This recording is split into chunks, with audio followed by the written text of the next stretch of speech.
Hazrat Umar radiyallahu anhu takenga taya Madina go lele yene bashile suro inte ima mengli tayauka nyada kaunji yaucha go luando kabyari phan nida go Hazrat Umar chaya mana lucha ro Hazrat Umar radiyallahu anhu takenga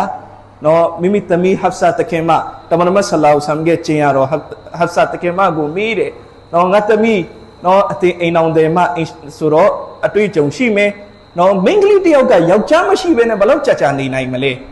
Diro Hafsa takema ga pyo pya de aphi lila thatto ma pu bu de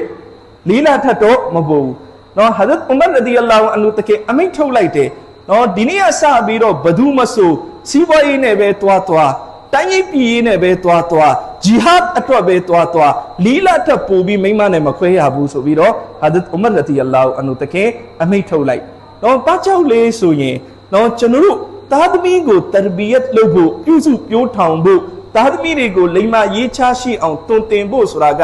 ဖတကွေမိတကွေဖြစ်နေတဲ့အချိန်မှာအင်မတန်ခက်ခဲတယ်အင်မတန်ခက်ခဲတယ်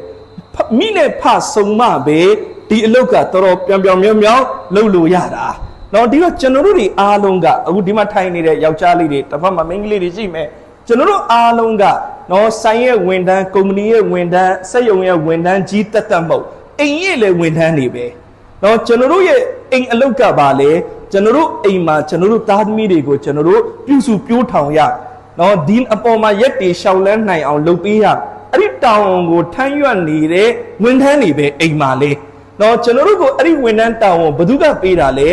နော်တမန်တော်ဆလောဆောင်ကပေးထားတာကျွန်တော်အစမှာကုရ်အာန်ဟာဒီသ်တော်ယူပတ်လိုက်တယ်ကုလ်ကုမ်ရာအင်တမန်တော်မရှိတဲ့အသင်တို့အားလုံးကအုပ်ထိန်နေတဲ့သူတွေဝကုလ်ကုမ်မစအူလွန်အရအီယတီနော်အသင်တို့အားလုံးကီယာမတ်နေ့ကျရင်မိမိတို့လက်အောက်ငယ်သားတွေနဲ့ပတ်သက်ပြီးတောင်းဝန်ခံရမယ်မင်းမြန်ခြင်းခံရမယ်ဒီတော့ကျွန်တော်တို့အားလုံးကအပြင်မှာပဲဝန်ထမ်းမဟုတ်အိမ်မှာလည်းဝန်ထမ်းပဲဘေးအလုပ်ရဲ့ဝန်ထမ်းလေကိုသားသမီးအုပ်ထိန်ကြီးတောင်းဝန်ကိုထမ်းရွက်နေရတဲ့သားသမီးတွေကိုပြုစုပြိုးတောင်းတွင်တင်နေရတဲ့ဝန်ထမ်းပဲ။နော်အဲ့ဒီတောင်းဝန်ကိုထမ်းရွက်ဖို့အတွက်ကျွန်တော်တို့မှာဘာလို့အလဲမိသားစုသားသမီးကိုအချိန်ပေးဖို့လည်းပဲလိုအပ်တယ်။နော်ကျွန်တော်တို့အပြင်မှာကြီးပဲနေပြီးတော့အဲ့ဒီတောင်းဝန်ကိုထမ်းရွက်လို့မရဘူး။နော်ဒီအတွက်ကြောင့်လောလောဆယ်မိသားစုမစုံစည်းသေးဘူးဆိုရင်လေဒီကိစ္စကိုကာလတူတစ်ခုအနေနဲ့ပဲထားပါ။နော်ငါကာလရှည်ရတယ်ပြဿနာမရှိအနည်း20ကြာအနည်း30ကြာသွားမိသားစုနဲ့ငါခွဲနေမယ်အဲ့ဒီလိုမဟုတ်ကာလတူတစ်ခုပဲ